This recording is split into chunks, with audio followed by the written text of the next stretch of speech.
Welcome to our channel. Railway విభాగంలో railway group డికి సంబంధించి 09/2025కి ఎవరైతే అప్లై చేశారో వాళ్ళకి అప్లికేషన్ స్టేటస్ అయితే రావడం జరిగింది. అప్లికేషన్ స్టేటస్లో మీరు ఎలిజిబిలిటీ ఉంటేనే మీకు హాల్ టికెట్ అయితే వస్తుంది. ఎవరికైతే రిజెక్ట్ ఉంటుందో వాళ్ళకి హాల్ టికెట్ అయితే రాదు. మీకు సక్సెస్ ఉందో లేదో చెక్ చేసుకోండి. సో ఇక్కడ మనం సికింద్రాబాద్ వెబ్సైట్లో లేటెస్ట్ అప్డేట్ చూసినట్టయితే 09/2025 అని ఒక లింక్ అయితే ఉంటుంది. దాని మీద క్లిక్ చేయగానే ఈ విధమైన పీడిఎఫ్ అయితే మీకు డౌన్లోడ్ అవుతుంది.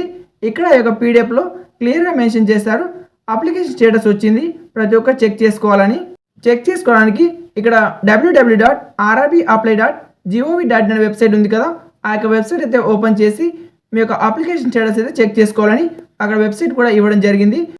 అలాగే మీకు SMS ద్వారా లేదా ఈమెయిల్ ద్వారా కూడా అప్లికేషన్ స్టేటస్ అని మెయిల్కి అయితే వచ్చి ఉంటుంది.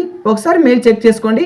మెయిల్కి రాకపోతే మీరు డైరెక్ట్గా ఆర్ఆర్బీ అప్లై అనే వెబ్సైట్ ఉంది కదా, ఆ యొక్క వెబ్సైట్లో లాగిన్ అవ్వచ్చు. ఫస్ట్ అయితే మీరు మెయిల్ చెక్ చేసుకోండి.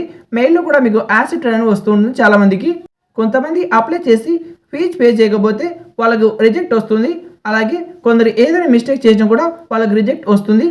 అప్లికేషన్ స్టేటస్ చెక్ చేసుకోవడానికి లింక్ మీద క్లిక్ చేయగానే మీకు ఈ విధమైన లింక్ అయితే ఉంటుంది. ఇక్కడ మీరు ఆధార్ ద్వారా లేదా మీ యొక్క ఈమెయిల్ ఐడి ద్వారా కూడా లాగిన్ అవ్వచ్చు. సో మీరు మీ యొక్క ఈమెయిల్ ఐడి ఎంటర్ చేయగానే మీకు ఇక్కడ 2 ఫ్యాక్టర్ అథెంటికేషన్ వస్తుంది. మెయిల్కి ఓటీపీ వస్తుంది. ఓటీపీ అయితే ఎంటర్ చేయండి, మీరు లాగిన్ అవ్వచ్చు. లాగిన్ అయ్యాక ఈ విధంగా మీకు కనిపిస్తుంది. ఇక్కడ మీకు ఆన్లైన్ అప్లికేషన్ పక్కన అప్లికేషన్ హిస్టరీ అని కనిపిస్తుంది. మీరు అప్లికేషన్ హిస్టరీ మీద క్లిక్ చేయండి. అప్లికేషన్ హిస్టరీ మీద క్లిక్ చేయగానే మీరు ఏ జాబ్కి అయితే అప్లై చేస్తారో అక్కడ మీకు జాబ్స్ అయితే కనిపిస్తాయి. దానికి ఎదురుగా అప్లికేషన్ స్టేటస్ రిజెక్ట్ లేదా యాక్సెప్ట్ అయితే కనిపిస్తుంది. రిజెక్ట్ అయింది అనుకోండి, ఎందుకు రిజెక్ట్ అయిందో పక్కన రెడ్ కలర్లో సింబల్ ఉంటుంది, చెక్ చేసుకోండి. చెక్ చేసుకున్న తర్వాత ఈ వీడియో మీకు నచ్చినట్టయితే ఒక లైక్ చేయండి.